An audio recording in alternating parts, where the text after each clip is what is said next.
Welcome, General Grant. Let's jump right into today's operational briefing.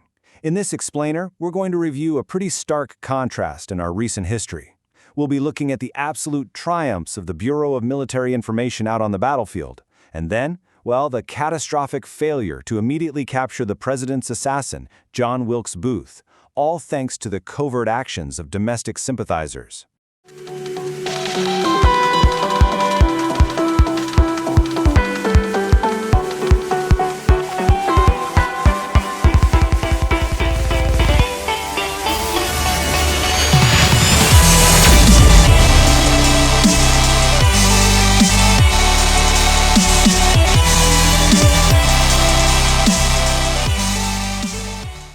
General, today's briefing is broken down into 6 critical areas: the Bureau of Military Information, tracking the Confederate Army, the assassin's escape route, medical aid and suspicion, contradictions in Mudd's defense, and finally, intelligence versus national security.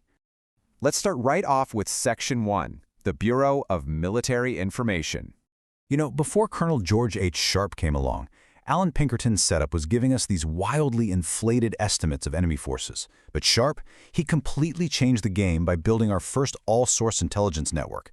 Working under General Hooker, the BMI used 3 tactical steps. First, gather, pulling in everything from scouts and runaway slaves to aerial balloons and intercepted signals. Second, analyze, collating all that messy, disparate data into one clear picture. And third, report, delivering concise, actionable daily summaries straight to you and your commanders. This highly organized, systematic approach collated massive amounts of raw information into something we could actually use. It literally revolutionized how we understood the battlefield, giving us an unprecedented strategic advantage that was based on hard, objective data rather than guesswork or fear.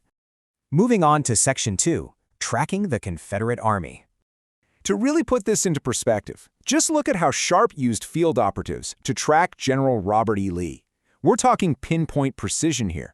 Take Sergeant Milton Kline. He disguised himself as a Confederate scout and pulled off a harrowing 250-mile ride deep behind enemy lines, successfully locating over 125 Confederate military camps. Then there's Charlie Wright, a young black man whose raw intelligence correctly identified Ewell and Longstreet's corps heading right toward Maryland. His data, once confirmed by the BMI, absolutely set the stage for Gettysburg. But General, we have to pivot here from our battlefield triumphs on the front lines to a really tragic blind spot in our domestic security. Because despite this brilliant intelligence apparatus we just talked about, how did our network fail to stop the assassin's escape? Which brings us to Section 3, the assassin's escape route. When we trace the fugitive's actual path, we see a massive window of vulnerability open up.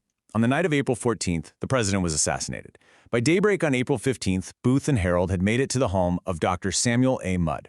They stayed there for 12 to 15 hours before heading off into Zacchaeus Swamp. And that specific stop, that pit stop at Mudd's house, was the critical delay that severely crippled our manhunt. Let's dive into Section 4, medical aid and suspicion.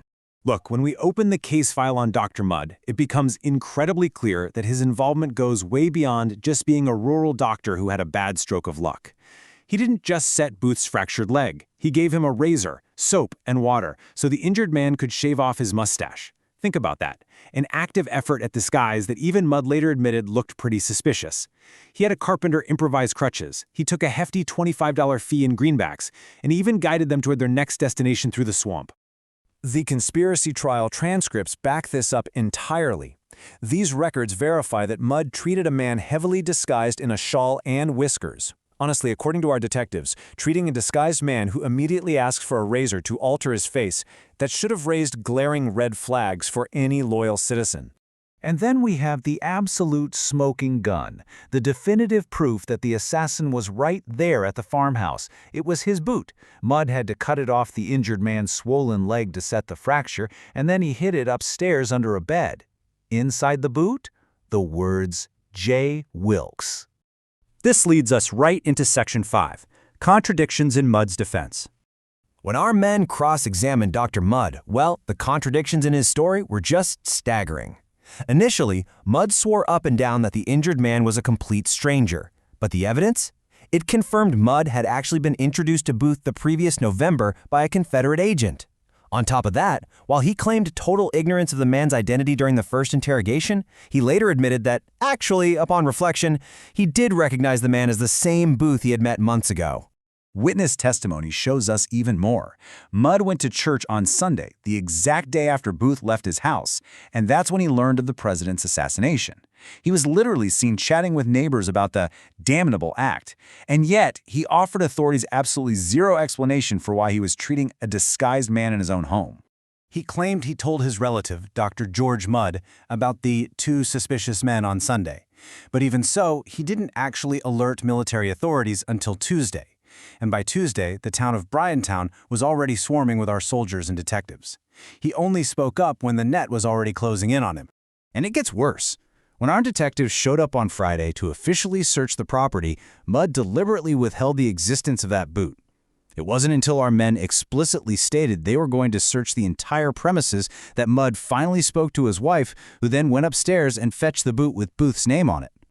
Finally, we arrive at Section 6, Intelligence versus National Security.